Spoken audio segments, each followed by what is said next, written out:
Assalamualaikum warahmatullahi wabarakatuh. Sampurasun.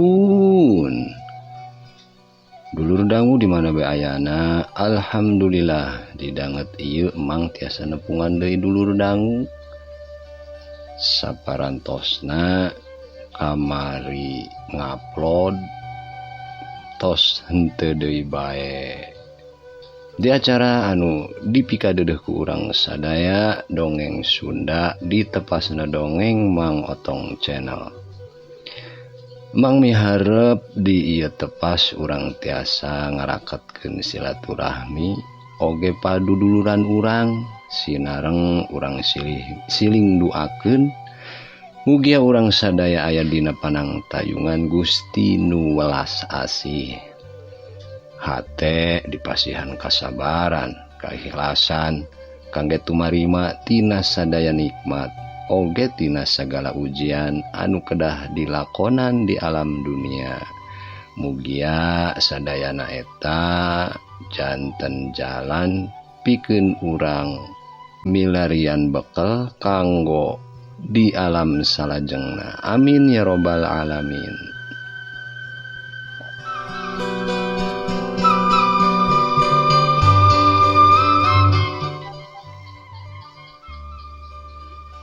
Hatur nuhun kapihatur dulur dangu sadaya anu satia ngarojong kana nanjerna ieu channel anu tos subscribe nya teras noel tanda lonceng like na oge komena anu tos ngabagikeun ieu channel ka media-media sosial WA Instagram FB Telegram oge sajabana. Hatur nuhun tina pangrojongna dulur dangu sadaya sinareng wilujeng ngalaksanakeun saum. Hayu urang hanca deui cariosan anu tos katunda dina jejer carios Dendam Dedemit Gunung Halu bagian ka-7. Yasana Ki Dagar. Ulah hilap cur cikopina kaparayun.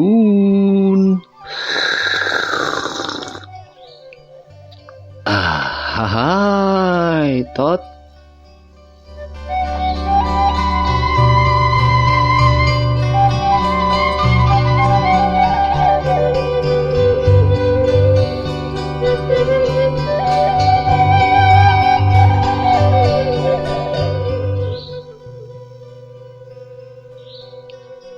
Nepangkeun Ki, ieu mawar bodas teh. Ki Ade nunjuk ka mawar bodas. Tah ieu abdi Wabayu. Wabayu karak cumarita. Syumohon. Nuhun parantos kersa ngabantos ka urang pangjeleran. Hayu atuh urang ka bumi sim kuring heula. Ju bawa eta layon teh urang kurebkeun sakalian. Ceuk Ki Adma bari nunjuk kana layon gojim. Geus kitu mah bring sarerea mulang ka lembur. Ki Adma panghareupna diiring ku Ki Ade, Ki Yudi, mawar bodas jeung Wak Bayu. Ari Sarju jeung nu sejena mah muru katajug rek mula saromait sakumaha ilaharna ngurus nu maot.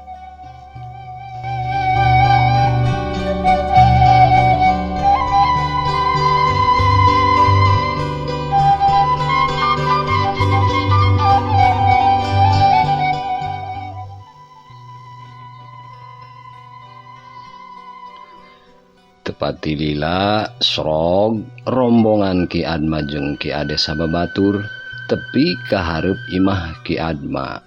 Kasampak teh Rahmat keur ngobrol bari pacekeleungeun jeung Nyi Tarsi. Barang Rahmat ningali dina rombongan teh aya saurang wanoja anu moal bireuk deui pikeun manehna mah. Da puguh eta wanoja anu kaimpikeun beurang jeung peuting. Bebereuh maneh pamepes hate anu hese dipopohkeunana. Teu sadar manehna ngepeskeun panyekel Nyi Tarsi. Nyi Tarsi heran ku sikep Rahmat anu ngadadak rubah. Ret ka Rahmat, ret ka si wanoja anu tayalian mawar bodas. Ret deui ka Rahmat anu mencerong ka mawar bodas mani teu ngiceup-ngiceup. Tog bae hate leutikna ngagerentes yen pasti Rahmat teh aya hubungan anu khusus jeung eta wanoja. Euleuh, geuning Kang Rahmat aya di dieu? Mawar bodas muka carita sanggeus rombongan dititah arasup ka imah ku Ki Adma. Teu tinggaleun gelenyu imutna anu matak deung-deleueun. Muhun Nyai, Rahmat ngejawab bari arap-ap eueup-eup siga nu samar polah. Mawar bodas ngasongkeun dampal leungeun ka tuhuna bari tetep imutna mah ngahias bibir ipisna. Bari pokna teh, kumaha kabarna Kang Rahmat salami ieu? Sae Nyai, Rahmat ngajawab bari nyekel pageuh dampal leungeun mawar bodas. Nyi Tarsih anu asa disapirakeun ku Rahmat ngajengkat ngaleos ka kamarna bari semu rek ceurik. Da katempo dina ujung panonna geus mulai baseuh, tepi ka kamar blug bae manehna meubeutkeun awakna kana kasur. Hing ceurik manis siga anu kanyanyerian. Ari Rahmat siga anu teu nolih ka kaayaan diri Nyi Tarsih. Manehna mah masih nyekalan keneh leungeun mawar bodas.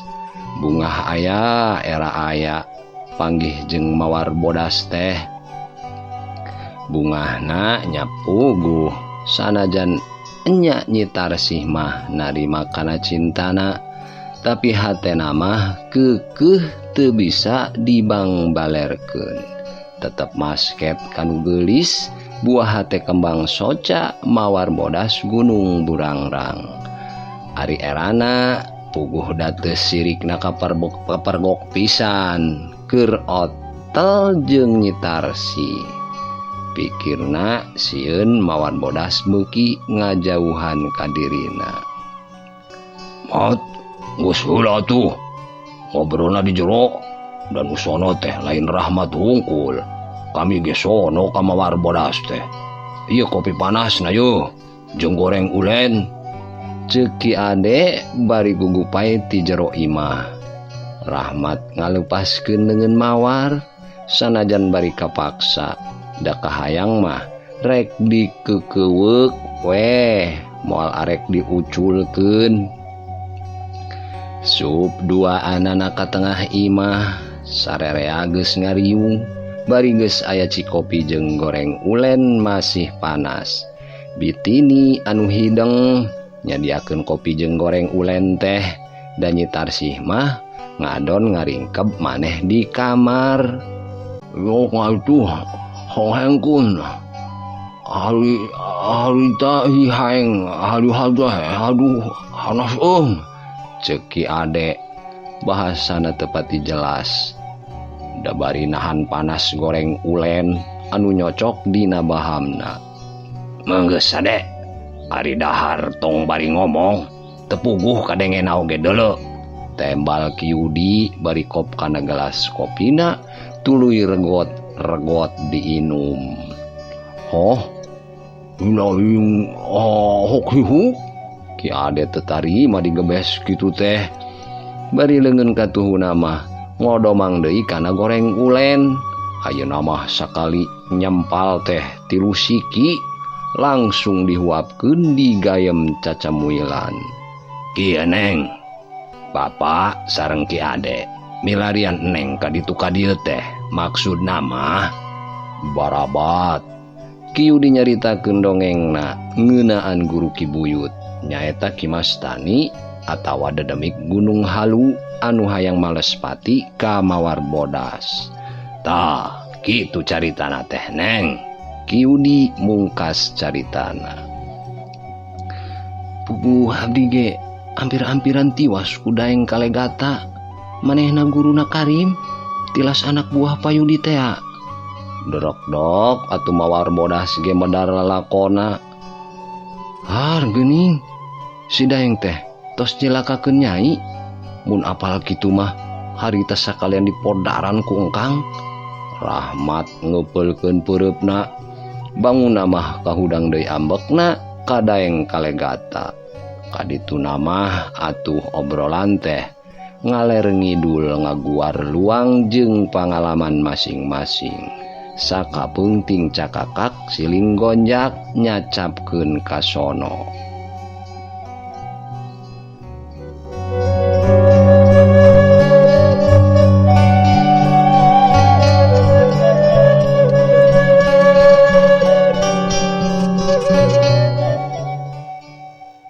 Kumaha tuh Neng lalampahan urang ka payuna? Kieu ditumanya ka Mawar Bodas bangun dari anaker. Abdi mah seja nepangan pun guru, bahyana sareng Nini Uti di Burangrang.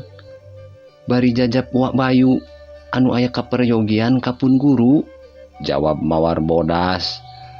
Ari Bapak sareng Pade kedah kumaha tah? Teu langkung Bapak, bade ngiring atuh mangga, bade uih heula ka Batu Jajar teu langkung. Ah, bade ngiring we sakantenan. Hoyong kenal sareng Nini Uti. Sumuhun mangga. Ari Rahmat kumaha tah? Kieu dimalik ka Rahmat. Berat Yud, berat. Berat ku kabogoh. Ki ade kalah ngoconan. Reuy atuh beungeut Rahmat bareubeuk. Abdi ge bade ngiring atuh, jawab Rahmat bari ngeluk. Kocapkeun isukna sanggeus amitan kaki Admas sakula warga bral bae sarerea mangkat indit ngajugjug ka Gunung Burangrang. Ari Tarsih mah ngumpi di jero kamar, manehna teu wasa ningali Jajaka anu dipika cinta rek indit bari maturan awewe sainganana. Batina peurih nyeri alabatan diturih ku hinis awi. Cimata murubut maseuhan panona anu geus carindul balas ceurik sapeupeting. Kumaha we carana Kang Rahmat kudu dipimilik jadi salaki aing? Cek garentes hatena. Tekadna buleud hayang ngapimilik Rahmat.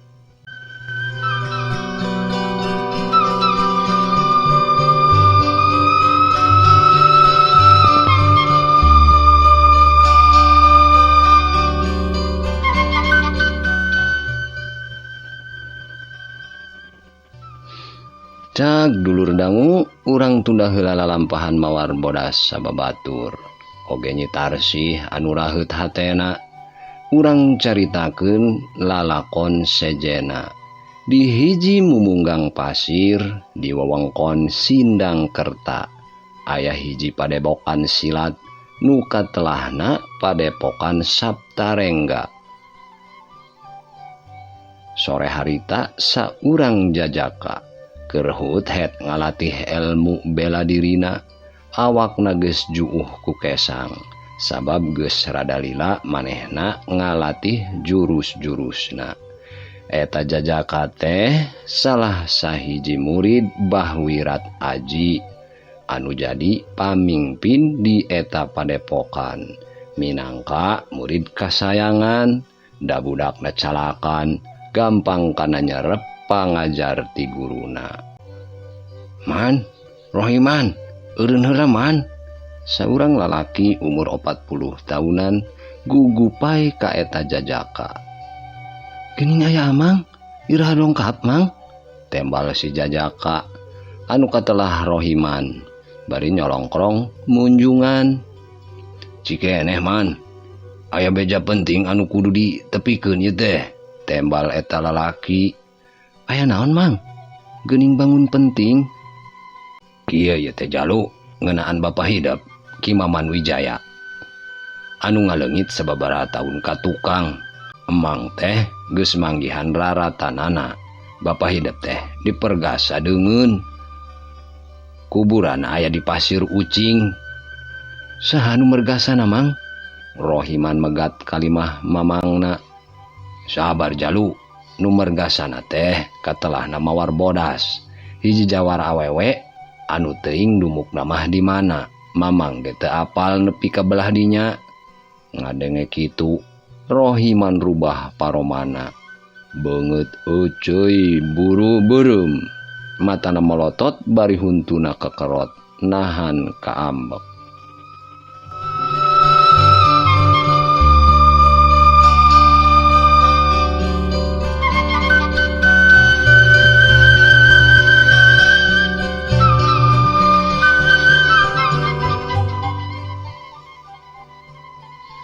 Singkatna carita, Rohiman rebun-rebun keneh geus ngagedig mapai jalan satapak. Tekadna geus buleud rek maluruh nu mergasa bapana nyaeta Warbodas. Manehna teu apaleun kana kalakuan nu jadi bapana. Yen sawaktu hirupna teh Ki Maman milampah jalan kajahatan, jadi rampog, jadi anak buah begal Ki Buyut Jagalpati. Cag urang teundeunna lampahan Rohiman, ayeuna urang ngaguar lalakon nu lawas teu kacaritakeun. Nyaeta ngeunaan Ki Mastani atawa dedemit Gunung Halu anu disalametkeun ku Lodaya Alas Cidaun sawaktu eleh adu kasakten jeung Nini Uti. Lodaya Alas Cidaun lumpat mengpeng bari manggul badana Ki Mastani ngebat ka beulah kaler. Nu dituju tayalian nyaeta ka punculut Gunung Halu beulah wetan. Nya di dinya padumukan Ki Mastani teh lain mangrupa imah atawa saung, tapi mangrupa hiji guha alam anu geus aya ti Bareto teuing ti taun sabaraha. Teu nolih kana kacape jeung kanyeri dina awakna. Lodaya terus ngabecir ngudag waktu pikeun kasalametan nu jadi guruna. Wanci geus sore sawaktu Lodaya nepi ka wewengkon Gunung Halu. Sorog kahareup lawang guha, manehna ngarandeg sakeudeung. Kunyam-kunyem siga nu mapatkeun jang jawokan. Geus kitu blus asup, Ki Mastani digolerkeun dina batu lempar anu diamparan samak butut. Kuniang Lodaya hudang tuluy lempang ka pojok guha. Di dinya aya peti tina kayu anu pinuh ku barang jeung obat-obatan. Gap kana kandang awi nu dieusi manuk gagak. Manuk ditewak tuluy dibawa ka hareupeun Ki Mastani. Teu anta parah deui, geresel bae manuk dipencit. Getihna ditandean ku gelas tina taneuh. Sanggeus dirasa cukup, manehna nyampurkeun bubuk hideung jeung obat warna biru kana getih manuk gagak. Kunyam kunyem mapatkeun jampe, terus ngagerendeng.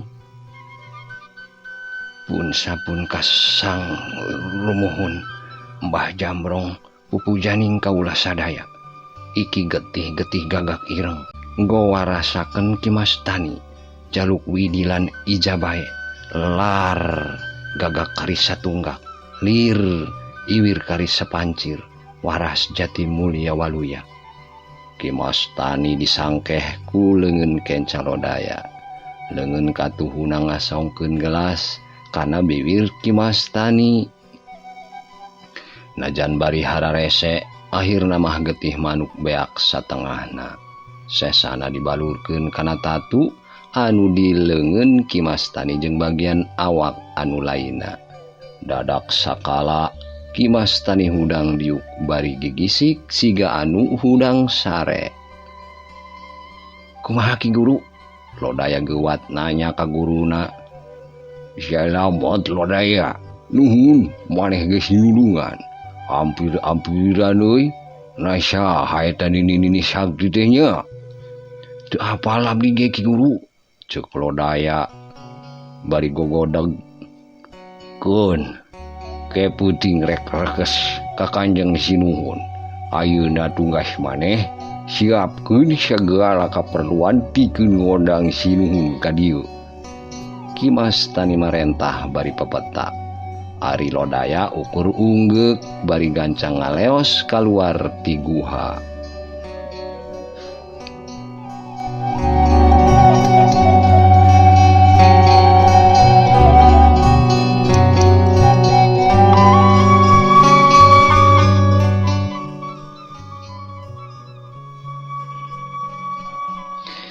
Beurang geus kalindih ku peuting, sora jangkrik reang di sarada, manuk bueuk jeung uncuing patembalan, kadang diselang ku manuk gagak, ajag babaung ti kajauhan, nambah geeuman peuting harita.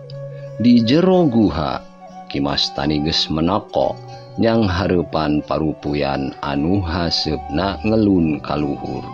Bari kunyam-kunyem, leungeun katuhuna teu kendat ngawurkeun menyan bodas kana parupuyan. Puguh we bau menyan mani meledak minuhan rohangan guha. Di hareupeun parupuyan ngabarak sasajen mani dua nyiru, kembang 7 rupa, rujak 7 rupa, bakakak hayam camani, apel jin 3 guluntung, mada turki sagelempeng, dawegan 3 siki, sangu 5 rupa, ditumpengkeun jeung sajabana-sajabana deui, anu lamun ditatan hiji-hiji mah moal anggeus ku sapoe sapeuting. Hahai tot. Sajongjongan mah teu aya naon-naon. Kimastani angger kunyam-kunyem. Si lodaya atuh sila bari tungkul tukangeun guruna. Tapi sanggeus liwat tengah peuting, seor sora angin mani nyeor, paralak sadataneuh diawurkeun hareupeun guha. Rieg guha asa inggeung. Geus kitu cakakak aya nu seuri, sorana mani handaruan pikasieun.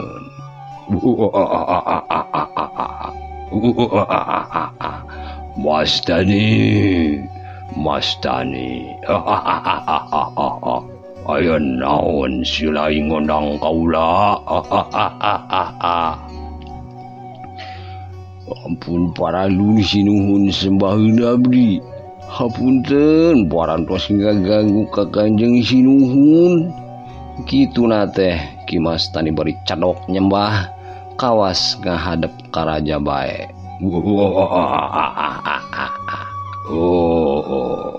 Pek gura bejakon, aya naon matak manggil kaula teh? Jawab sora tanpa katinggalan jirimna. Abdi teh gaduh kareureupet jungjunan, gaduh musuh anu hese diperuhkeun, kuatambihan deui suur baladna. Cedok di Kimastani nyembah.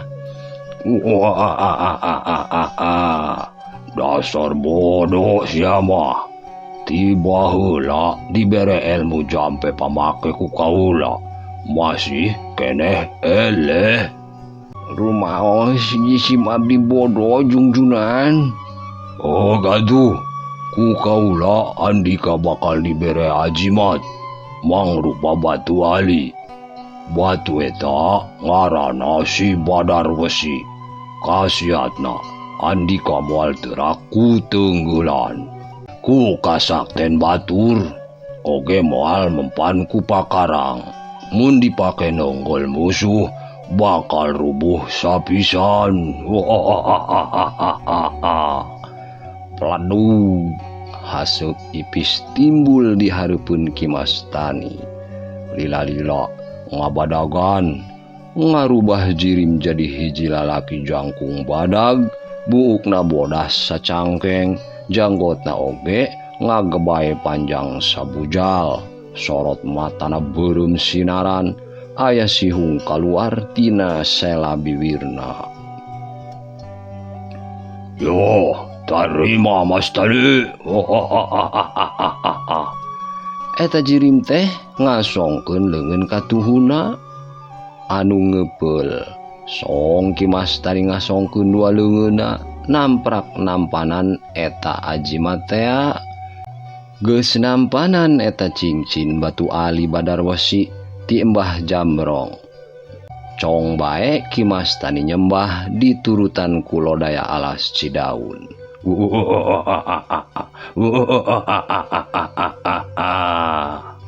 Pes, jiri Mbah Jambrong ngilas. Seor, seor, angin nyeor mani tarik, anjing leuweung ting cungungung ditembal sora koreak anu ngelak.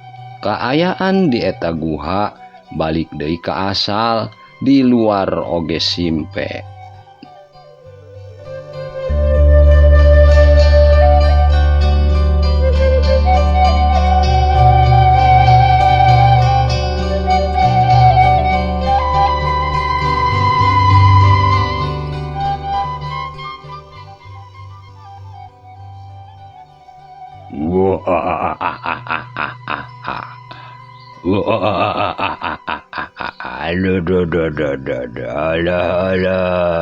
Hai tot waktos nadulur dangu teu nyekapan. Emang tunda heula ieu cariosan semet dieu mugia urang dipasihan yuswa nu panjang tur barokah nu insyaallah urang tiasa patepang dangu deui di cariosan nu salajengna. Mang nyuhunkeun hampura tina samudayaning kalepatan. Boh dina ngemadarkeun ieu dongeng atanapi tina ucap-kecap bahasa Sundana pileuleyan sapunyere pegat simpai paturai patepang deui. Urang pulungan anu endah anu bagus anu saena nu baikna urang alungkeun anu barututna. Emang sejauh undur diri akhiru kalam wassalamualaikum warahmatullahi wabarakatuh. Permios.